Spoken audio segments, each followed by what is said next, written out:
The most successful examples of level design are ones where two questions are balanced against each other.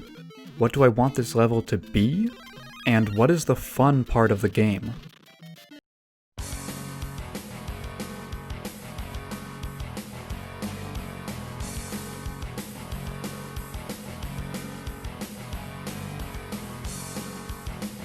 I think most fans of classic 90s shooters will attest that their greatest strength is their combat, but as enjoyable as that may be, if you've ever played Doom, Duke 3D, or the topic of today's video, Blood, you've undoubtedly run into a level that eventually devolved into, where do I go? What am I supposed to do? All the enemies are dead. Do I need to find a key? Is there a door I missed? And don't even get me started on Heretic. Or Hexen. You know.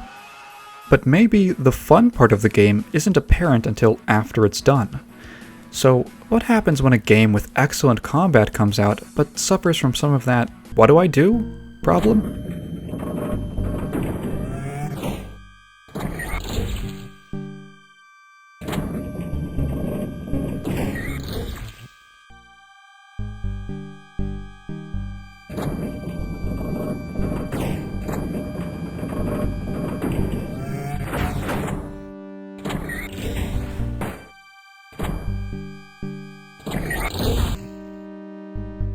What happens if a fan creates an entire 3-episode mod of levels, consistently improved and iterated upon over 10 years? If you read the title, you might have guessed that I'm talking about Death Wish for Blood. Developed by Blowtoid since 2010, Death Wish is one of the best games I've ever played. I'm serious. It's a free mod, but in my opinion, it eclipses the original. I want to break down a single level, one of my favorites, and examine what really makes it tick. Everything on a level should be intentional. So this is an anatomy of Episode 3, Map 5, Duck and Cover.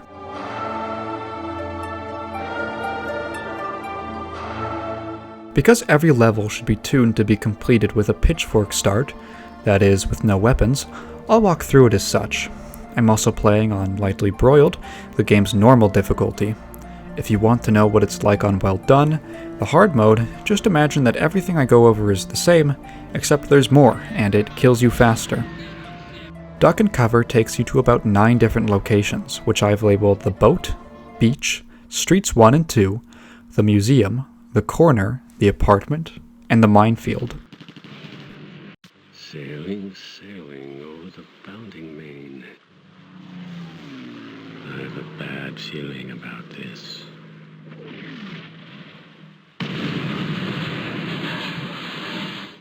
Starting in the boat, the player is given a flare gun. As soon as you open the doors, you're presented with a view of the city, an obvious indication of where to go. Even the current of the water pushes you in that direction. You swim across the water to the beach, and from left to right you're presented with a few options.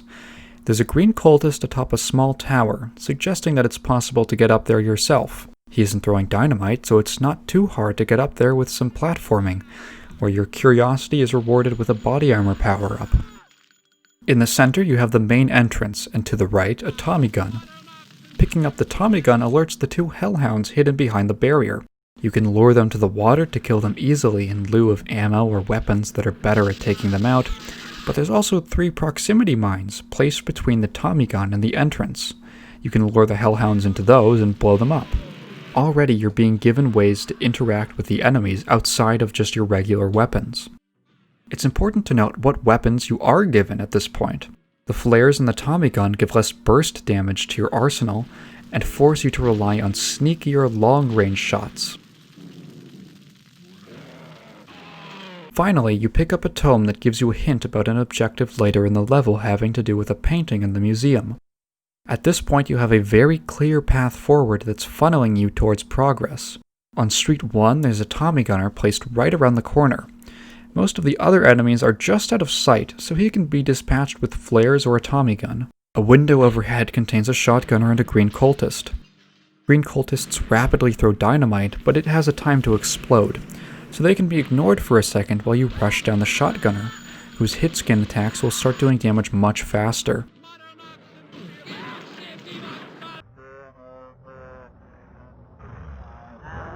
This window and the street below are the first introduction of shotgunners in the level, who all serve as potential sources of the shotgun pickup. Clever players can find a reflective shots power-up, making the rest of the street a lot easier. You can ignore or just mock the hit scanners and take out the other enemies. Down on the street we have a few shotgunners, green cultists, and zombies. Green cultists don't need to be taken out immediately, but they serve to add extra chaos and make the player move around. The zombies here serve kind of a similar purpose. They're meat shields who run at you to do a melee attack. They aren't very dangerous, even in packs, but because they can come back to life unless they're burned, jibbed by explosives, or confirmed dead, they demand the tension and force the player to move around. They're a low but not entirely ignorable threat. Here we see the first real example of a hallmark of Blood's combat: enemy priority. As soon as you can size up the situation, you start planning. Take out the shotgunners, then the greens, then the zombies. Whether you do that with the Tommy gun flares or detonators is up to you. Add in the reflective shots that let you ignore the hit scanners for a moment, and the combat is almost sandbox in its freedom. If you're coming here with a full arsenal from previous levels, you have even more options available to you. We also see a drum of bullets next to a proximity detonator.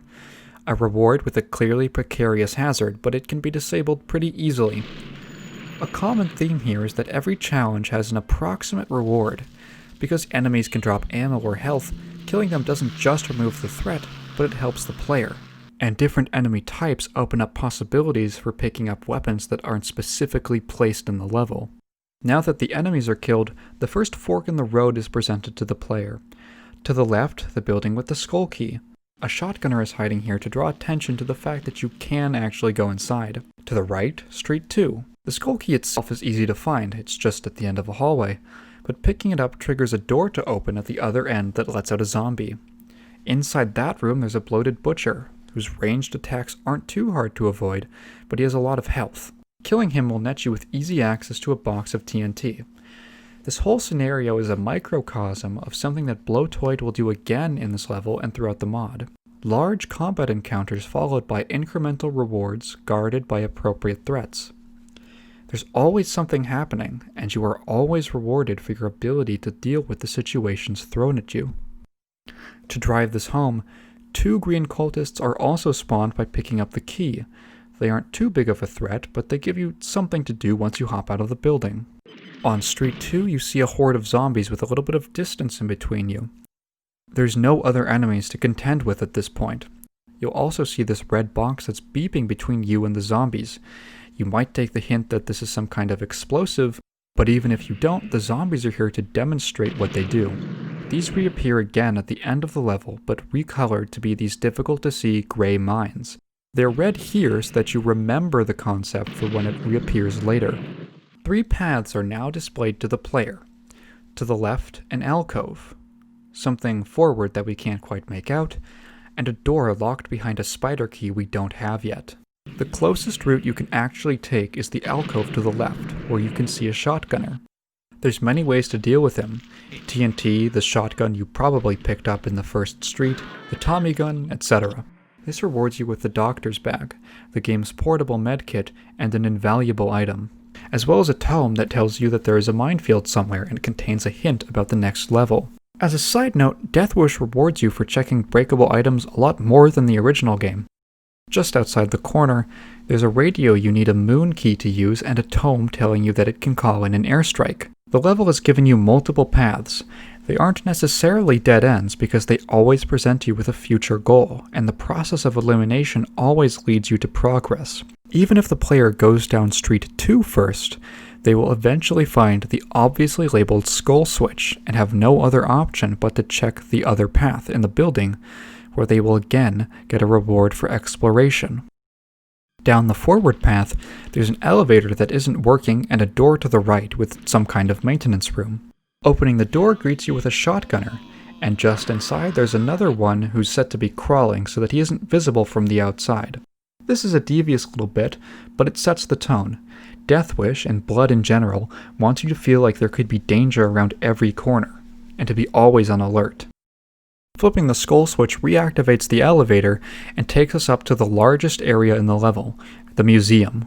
Speaking of danger being around every corner, immediately we see one path down the large hallway to our right.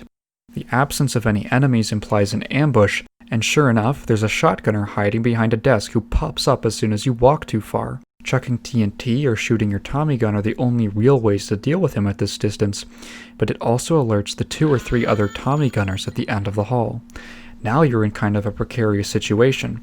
You're faced with these long-range enemies who can deal a quarter of your health in seconds, and lots of open space with these thin pillars to hide around. You're really forced to play around the environment, luring them around so you can blast them with the shotgun, or killing them from afar with focused Tommy gun fire. Even after killing them, advancing further presents you with 2 halls to either side, as well as 2 stairways leading up to the raised section in the center. The right hall path has much more rubble, suggesting that the walls have been blown out. Exploring down this way will lead you to a cache of useful resources. A box of TNT, a proximity detonator, a drum of bullets, a guns akimbo power-up, and most importantly the napalm launcher, the game's most powerful weapon. This is naturally guarded by 2 hit-scanning enemies. So while it's a nice break for the player, there's always the possibility that you can take a crazy amount of damage very quickly if you're careless. From here you can see that there's a whole other section that you haven't explored outside, and you can even split off and investigate at this point.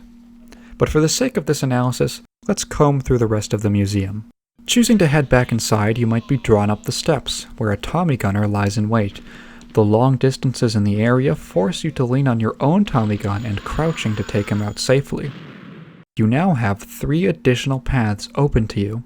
There's the left hallway from before, but now we see 2 additional paths, one leading upstairs and one further into the hall, opposite the opening to the outside down the collapsed wall. Let's check the stairs first. Immediately we're faced with 2 blue Tesla cannon-wielding cultists from the center of the balcony.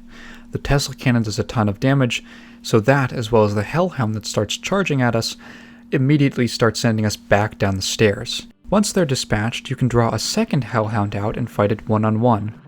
The way that the enemy AI works, the blues have usually wandered off down to the main hall because they can't seem to figure out ropes. A visit to the center gives you a clear objective: recover the lost painting. This makes for 2 longer-term objectives, the spider and moon keys, and 1 immediate one, the painting.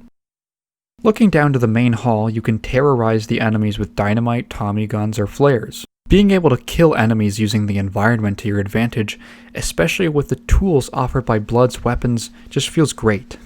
This is what I mean by the fun part of the game.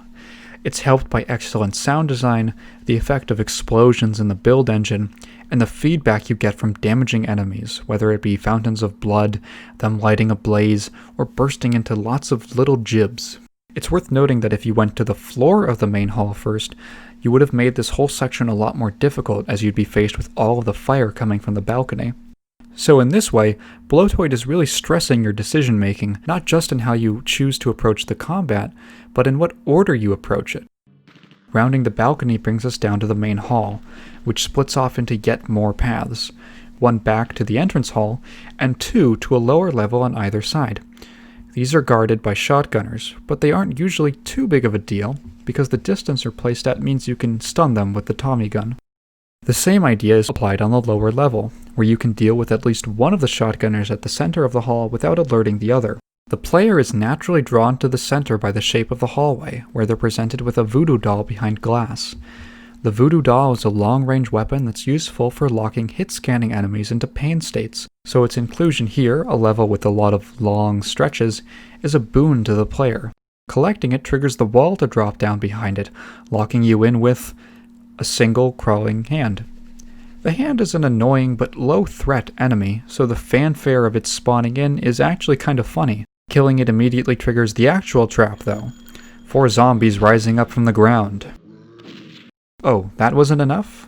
Alright, the actual trap is the 2 hordes of zombies that have now spawned in on either end of the hall, boxing you in. They still aren't a huge danger, able to be jumped over, blown up, and lit ablaze, but the sheer number makes this an exciting sequence because you're forced to do the fun parts of Blood's gameplay, moving around a lot and blowing things up. You can also think of this as an extreme version of the skull key bit from earlier.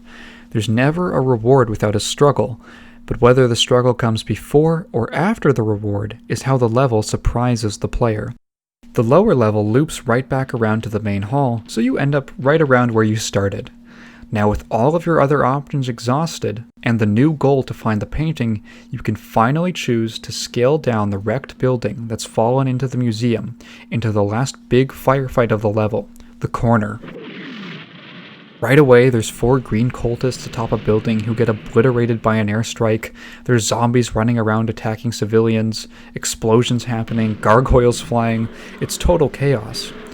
I've neglected to mention the tonal elements of this level before, but it's worth noting that the abundance of explosions, the gunfire in the background, the planes overhead, and the wreckage of the city really builds this feeling that you're in the middle of a war zone.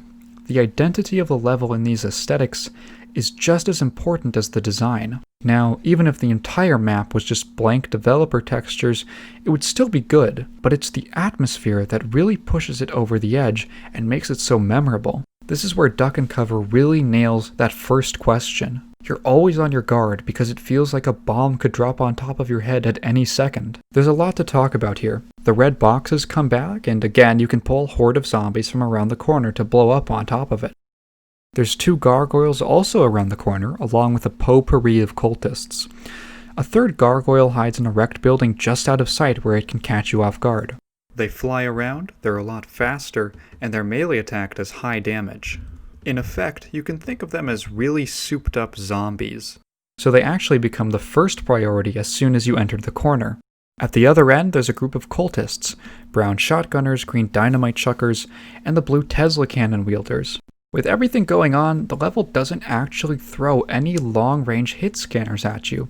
There's no black Tommy gunners here. The blue cultist is long-ranged and the Tesla cannon does a lot of damage, but their shots spread out over a distance, so you're actually unlikely to get hit by them until you get close.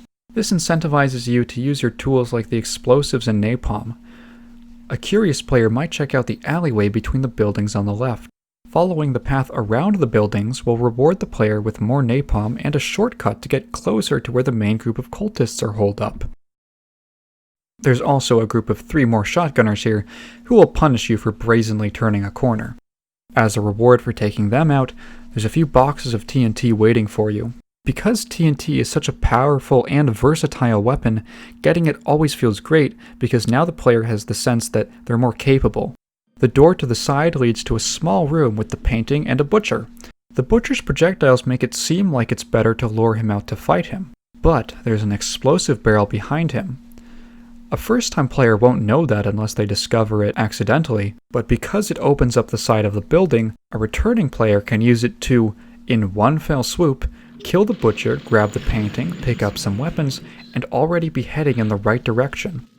You'll notice on your way back that picking up the painting spawns a green cultist and 2 zombies.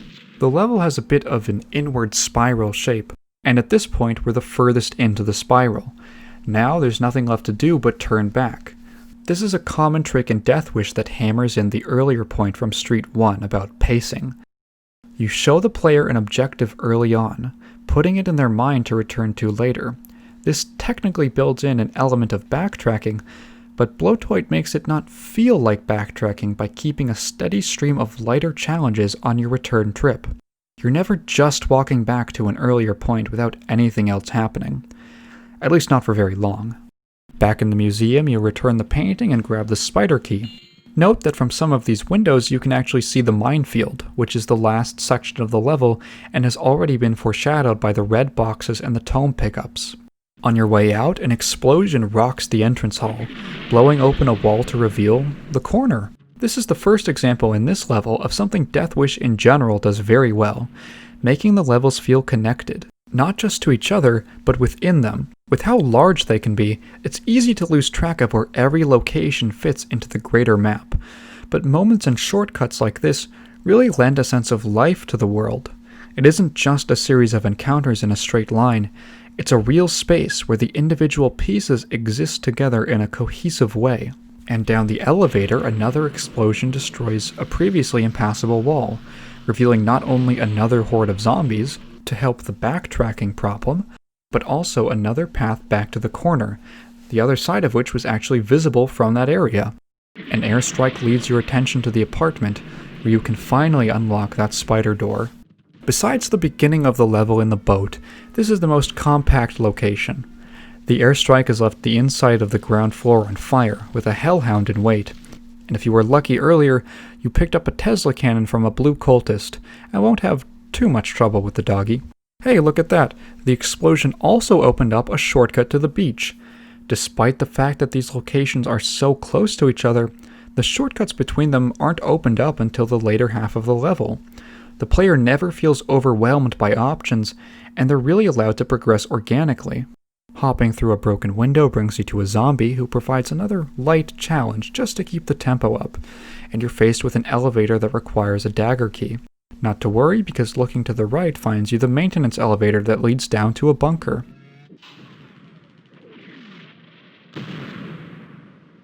One zombie at the end of a hall, a few hands, another zombie.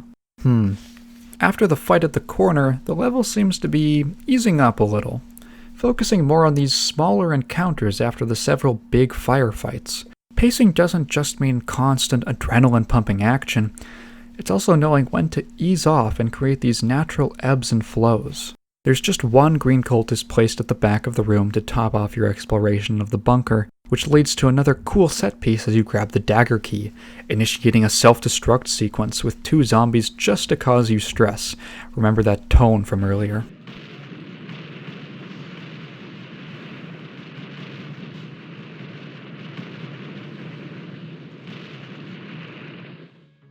From here, there's a lot of minutia in terms of small challenges, putting low-threat enemies in tight spaces compared to the rest of the level. You grab the moon key and return outside to fight off one last big zombie horde, and call in the airstrike at the radio. This blows up the alcove, which was previously a dead end. Investigating this reveals that it's opened up the last section, the minefield, foreshadowed over the course of the entire level. All of the build-up to the minefield makes it feel like the level itself is telling its own little contained story, and this is the climax. Peering down, a single zombie runs at you, only to be blown up by a hard-to-see mine. He isn't supposed to be a threat as much as he demonstrates the final development of the red boxes introduced earlier.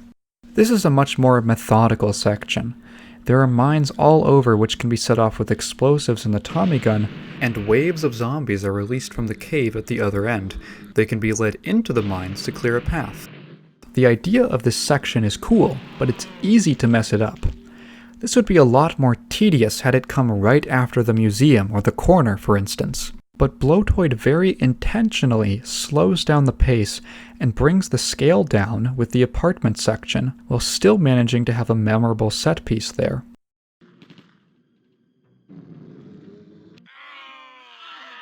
Taking apart this level, you might be astounded to hear that this is an entirely free mod, and I could do a similar breakdown of just about every stage in this 30-level set. Blowtoid displays a great understanding of not just level design, but really the core things that are great about Blood. So here are some key takeaways and things that Duck and Cover does so well. Number 1. Funnel the player to progress until you present them with multiple paths. Only one of these paths should be the way to progress, and the process of elimination should lead the player there naturally. Number 2.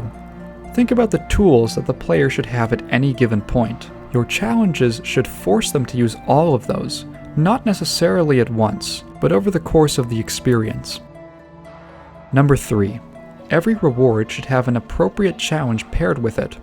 Whether you want that challenge to be before or after collecting the reward is your choice to play with the player's expectations. And number 4. Don't overwhelm the player with options right out of the gate, even if there are lots of options. Wait until they're comfortable with what they've already accomplished to show them how everything interconnects. This way they can better digest and, maybe more importantly, appreciate that aspect of your design. If you're at all interested in Death Wish or Blood in general, I'd highly recommend playing the original first.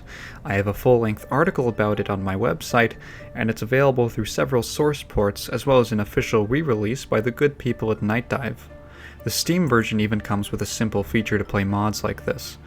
I neglected to mention, but save for a few sound bites, Deathwish is entirely made using the original game's assets, remixed and recycled.